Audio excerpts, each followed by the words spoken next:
Hello and welcome to the 3D Blu-ray Bunker. This is a place for us die-hard fans of 3D where we look exclusively at 3D Blu-rays, not to review the film but to almost entirely focus on the various aspects of the 3D, with just a short comment at the end about the film itself. And today we're looking at the first of Disney's Star Wars films, The Force Awakens, and like most of these things, the 3D here is post-converted and it's in the standard Star Wars aspect ratio of 2.39:1. I've recently been rewatching the Disney Star Wars films in 3D, and I started with the two spin-off films, Rogue One and Solo. I wasn't overly impressed with the 3D in either of those, especially Solo, so in some ways it's possibly a slight surprise that The Force Awakens, which of course is an earlier conversion, is vastly superior. The 3D in this film is in a totally different league to those two other films.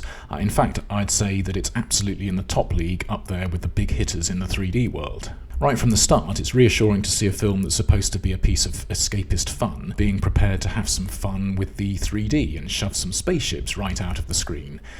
This happens enough times in the film to keep everyone happy, and maybe more effective than seeing spaceships coming towards us out of the screen are the several views we get looking the other way. So having a ship fly away from us and into the screen, with its first appearance being in negative parallax, gives a really strong feeling of the thing having flown right over your head.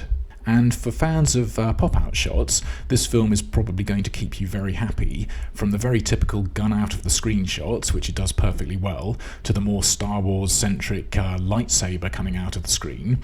This isn't a film that fails to capitalise on any potential pop-out moments, and I think one of the nicest of them is this bit where Kylo Ren is reaching out of the screen, and he extends his reach further and further out as the shot progresses, and the 3D making it that bit more menacing. Or there's another fun and effective one where the camera swings across the nose of a parked up X-Wing, and as it does so, the nose of the X-Wing juts away out of the screen. I like it in films where effective 3D is used during the character introductions, so Kylo Ren's arrival happens whilst a load of embers float around behind and in front of the screen, with the strong 3D here adding, I think, some weight to the moment.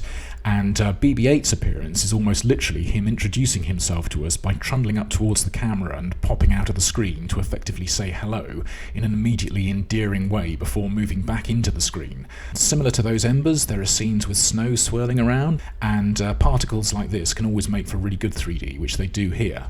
The interiors of spaceships have their scale revealed through the 3D to varying degrees. Like here, you can feel the cramped confines of the TIE Fighter through the strength of the 3D. The same sort of thing with the Millennium Falcon's cockpit.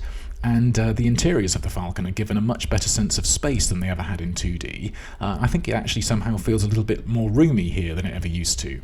And at the biggest end of the scale, the interior of this decaying Star Destroyer is made to feel huge by the strength and depth of the 3D. And speaking of the Millennium Falcon, I think this film is the best it's ever looked due to the way it sits and moves in 3D space.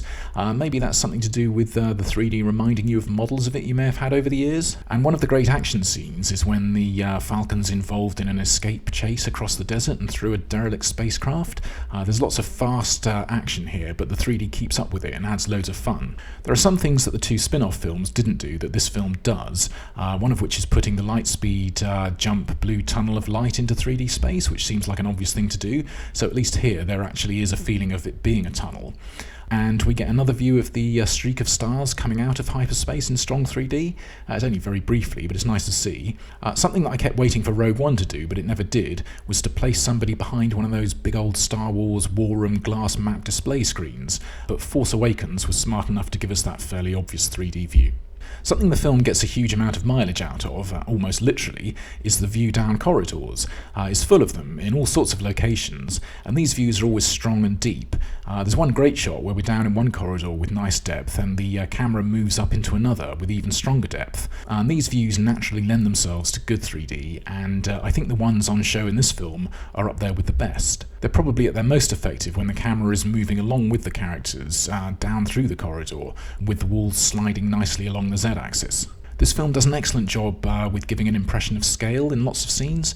Like here, the TIE Fighters are sufficiently close to us in 3D space and the Star Destroyer sufficiently far away that the impression of the TIE Fighters being comparatively tiny is much stronger in 3D than in 2D.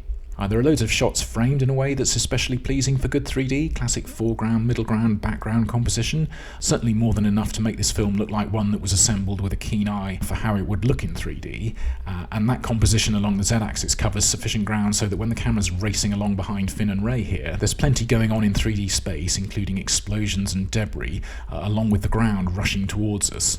So not only is a lot of the composition very good for 3D, but when it's especially good, like amongst these trees, or when we see a row of stormtroopers, it's made even more noticeable by the way the camera tracks across the view, which is a classic way to appreciate the effect of 3D. I think there are some nice landscape shots here where the 3D isn't perhaps super strong, but it's sufficiently heavily applied to create a solid feeling of depth even in these views.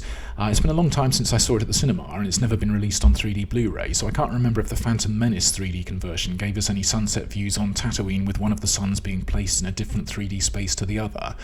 Probably not, as I don't recall it having done anything particularly interesting with its 3D. There are some nice strong 3D moments when we look down on characters who are high up in dangerous looking situations, and good 3D always helps to bring out the sense of peril, which it does a great job of in both of these views. And another version of this is the view of Kylo Ren standing on a ridiculously dangerous looking walkway, and it would certainly be impressive if we had a view here looking down on someone falling off this structure, and that's not an opportunity that Force Awakens is likely to pass up. And it's not just when someone's necessarily high up somewhere that top-down views are effective. 2D cinema's been using them for years at dramatic moments like this, but I think the drama in these views is brought out even more with good 3D. Rey's also seen in other moments where the strength of the 3D is clearly beneficial to the drama, like looking back on her as she comes down these steps that stretch back into the distance, and the reverse view of the thing she's being drawn towards, sitting a long way into the screen, with the 3D in both of these shots emphasising that this is an ominous moment. There's a fantastic piece of 3D when we see Rey sliding down a sand slope, and it's a shot where I think the steepness of the slope is far more noticeable in 3D than it was in 2D. If I'm trying to pick faults, there's a shot where the camera moves past some trees, and the converted 3D gets a bit tripped up by the leaves and branches, and it warps them into that odd effect you often get with branches and leaves, but it's hardly relevant. So whilst this film has solidly excellent 3D pretty much the whole time, there's one particular shot that anyone who's seen the film is likely to cite as the standout moment, and I'm one of those people. And if you've seen the film, you might have wondered why, when I mentioned the pop-out shots earlier, I overlooked one of them, and it's because I think it's one that deserves special mention. So whilst the view in question is a piece of outrageous pop-out, and as such it's the kind of thing that can attract the criticism of being a gimmick, or it's even something that some 3D fans might still dismiss as being a little bit of an obvious shot and not especially clever, it's one that I think is one of the great views in 3D cinema. So this Star Destroyer is almost completely in negative parallax, and it comes a long way out of the screen, and this isn't a blink and you'll miss it shot, but it's one that's held a nice long time. A complaint you often hear from anti-3D people is that it just gives the effect of layers of cardboard cutouts. So anyone who appreciates 3D knows that when it's done carefully, that's nonsense, and that 3D cameras are simply replicating the way human eyes work.